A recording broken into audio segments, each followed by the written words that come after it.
is up, everybody? Keith, aka Gator Guy 231, here to break down Sunday's 3-game EPL slate. It was a really fun day today. I thought the games kind of sucked overall. A lot of teams that weren't ready and just weren't up to it. But I don't think that we're gonna really have that problem. I think we have obviously the really hot and contested Mersyside Derby. And I think the Chelsea game in between should be really interesting. So really fun slate to break down. First off, before I do that, I just want to shout out to all the dads, fathers, husbands out there. Happy Father's Day. Personally, my second as a dad. Can't wait for that. On sad notes, the third without my dad. So, shout out to Warren, my awesome father. Love you and I miss you. Cheers to you. We're doing a Hanala. You can't see it on this, but cheers to you, Dad. And on that note, let's jump into the game. So this is my only recording time, so I do not have the full cheat sheet up. But I do have our lineup projections, like we're going to go through like normal, and I'm going to go over the odds right now. So first game, we have Sheffield is like a slight favorite. They're plus 135 away to Newcastle, who's plus 230. It's a 2 total. Wow, 2. Second game, Chelsea is a sizable favorite, minus 220 to Villa, who really played an awesome game for Sheffield on, Wednesday. That's a 3 total, especially probably a lot to do with Chelsea's firepower and the fact that Villa can get leaky.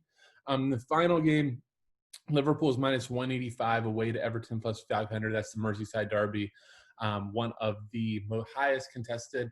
And if you didn't know I'm a Liverpool fan, the jersey should give that away. I'm trying to stay a little unbiased on that, but there's some storylines to go over there. So let's kind of go into the DFS and the options. So first game, do not get carried away with this game. There is pretty shitty plays up and down the lineups. For Newcastle, we'll start on their side.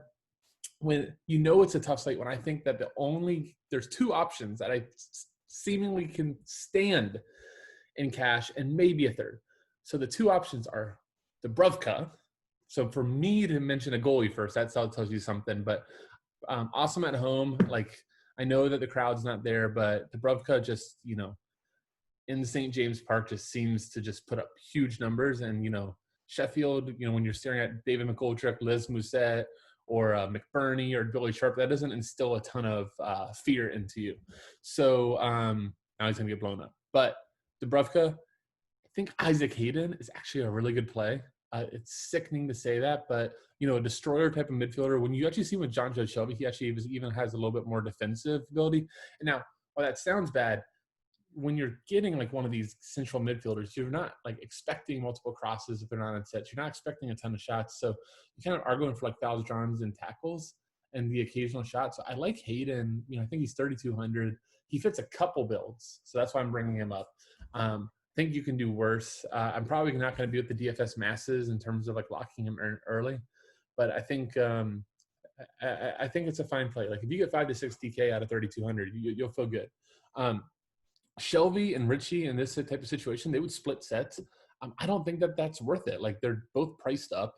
We're going to want to spend our money on, I'm going to go over it, but Chelsea pieces and Liverpool pieces. So, to spend up in the first game for guys that all of their value is sets, I guess Richie, you can say, is a little bit more open play value, but I don't think it makes sense. The half option is Miguel Almiron, just because, he seems to always kind of get there for like a cash type of thing, 6, 7, 8 DK first price and forward eligibility. Think it's fine. Honestly, he wasn't in my build, so if he's not forward eligible, you can correct me, but I mean, he's been for a year and a half. Alan St. Maximin, if he was cheap enough, I would love him. But for like DFS purposes, I would love like Christian Atsu to start. He's like 3,300 and I like him as a player. So it'd be cool if we got Atsu, but if not, I can deal with Hayden. On the other side, so if Norwood and Fleck is back, that kind of like makes them, kind of X's them out in the slate for me. I had Norwood as a core lock on Wednesday and he was okay, but with no Fleck, he was going to be on a set monopoly. If for some reason Fleck doesn't play, I've seen like probable, and you see Luke Freeman, he would probably split sets with Norwood, and it's cheap enough, so then obviously he'd be like a better play than Hayden. Understand, like I am not here saying that Isaac Hayden is like the best play on the slate. I'm just saying when you start making your lineups and you see like $3,200 or $3,300 in midfield, and he's there. You go, it's not that. I've done worse. I mean, I played Gary frickin' Cahill in cash today and lived to tell a story about it. So, like, it was literally that either that or like taking, who was it, Joel Ward or Stephen Ward? I think Stephen Ward's the lefty. So I think it was Joel Ward, or am I taking the West Ham guy that I can't say his name?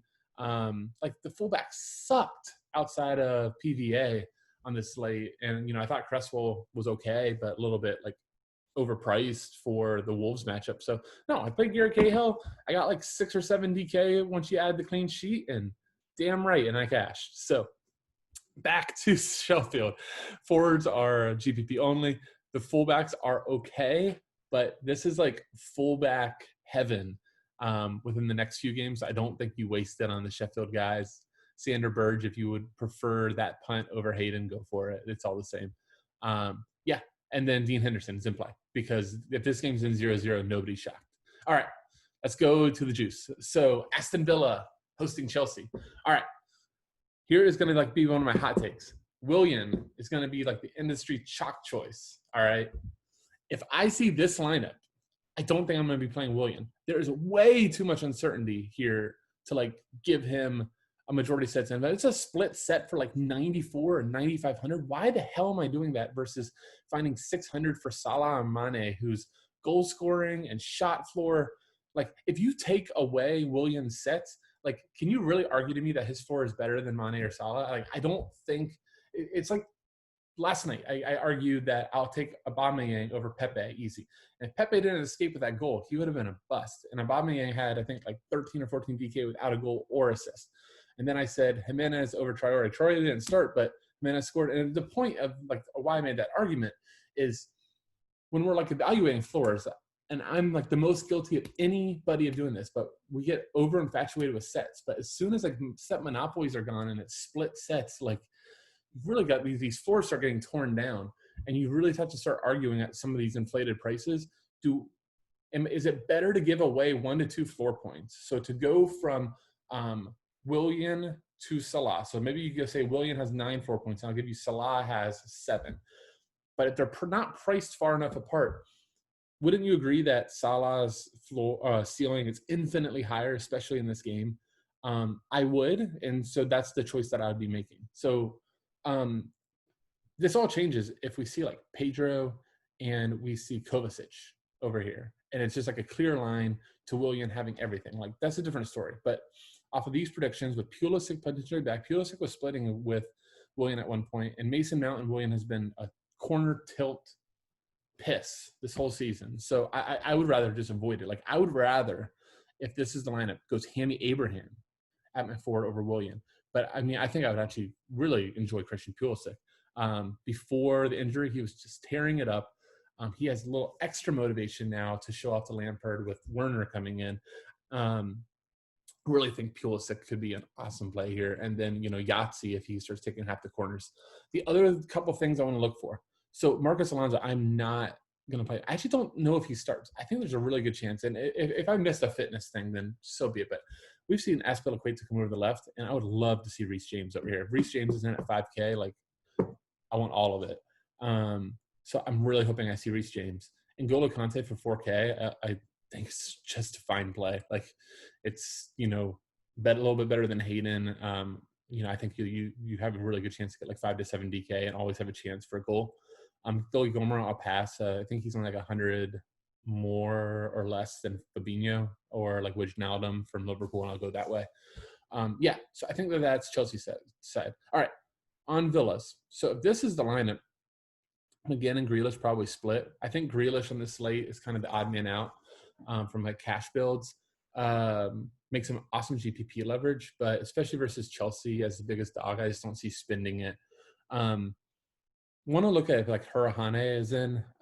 He took all the sets, was freaking awesome for Sheffield. So really kind of be annoying for him if he doesn't get selected for this game. But when he's in, that really just kills Grealish and McGinn. Their sets are gone.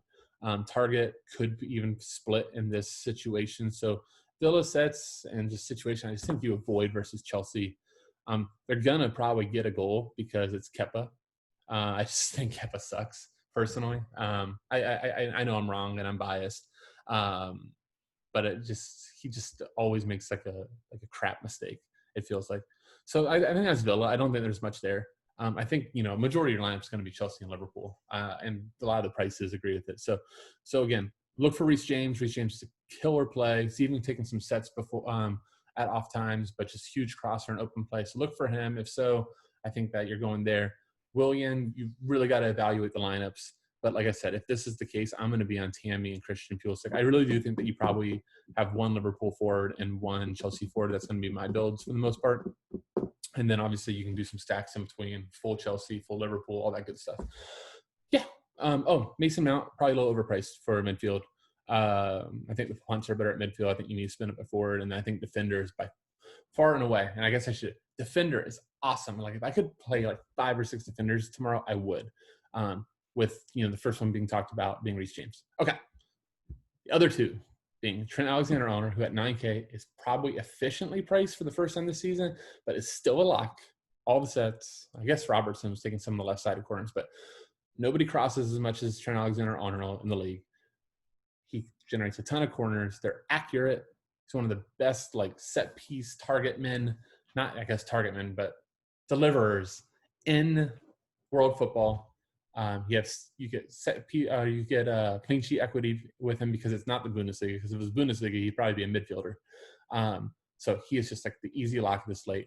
Andrew Robertson's underpriced. I don't know what the DK algorithm doesn't like about Andrew Robinson, but he's almost always close to a lock for double digits. And in a game, so if you didn't see Richarlison came out, talked about how Virgil van Dijk is overrated, which I think is just a terrible move for a rivalry game to add on to a beast of a defender and the leader of the team, and you're gonna talk about him being overrated and put out frickin' Thiago Silva and Marquinhos as better defenders. No, don't give the other team, the better team, both forward material. I think it's just such a mistake on Everton's part. If I was Ancelotti, I'd be so pissed at Richarlison. What you did not need to do is give Liverpool more fuel to the fire. So I'm big on my squad today. Tomorrow, I think that there's just a lot of pent up anger, especially after the way that the Atletico game ended. They've been waiting for this game, so I think they're going to come out just on fire. So I want Alexander, I want Robertson, I want one of Salah or Mane. I don't think I really have a preference in the two. Salah shoots a little bit more. And on that side, if you see Lucas Dean and Gylfi Sigurdsson, that's just death for Everton if that's how they line up on the left. I think they really got to give Dean some support. I don't think Gylfi can do it. So that's the case. I probably would lock in Salah. The midfield. So Fabinho and Wijnaldum are probably going to be more owned than they should, just because people are going to eat down that area and look for an extra Liverpool piece, which is fine. Just know there's no floor on them. You're really hoping that they get tied, they get part of an assist or something like that. With Wijnaldum almost always subs, especially when there's going to be 5. So just know that. On the Everton side, no, I don't want none of them. I think Dean, if I had a 4th or 5th defender slot, he would make my lineup at 6K. He's just fine. I still think he probably gets into that 7 to 10 range. But I go Trent Alexander-Arnold 1, probably Reece James 2, Robertson 3, Dean 4 for my defender rankings. So I only get to play 3. So he won't make it. Yeah, nothing else on Everton side. I think Pickford's viable, but we had little jokes in our Discord today that there needs to be a Pickford support group that everybody always seems to pick Pickford, and he always lets him down. But he should be busy, so I think you can go that way. But that's about it. I don't think I have anything more to say.